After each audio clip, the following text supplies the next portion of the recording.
Lupis. Pabukalan lang ang mga lamang loob ng manok. Tapos, sliceon, depende sa size nga gusto ninyo.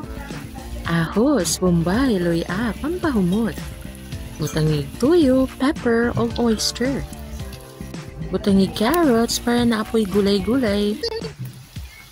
Add suka tuyo. And, naro sa inyo, mas lami siya kung butangag atay sa manok.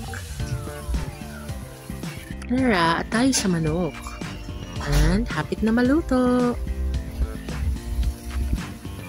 Pwede sudan, pwede pulutan, pwede lunlunon,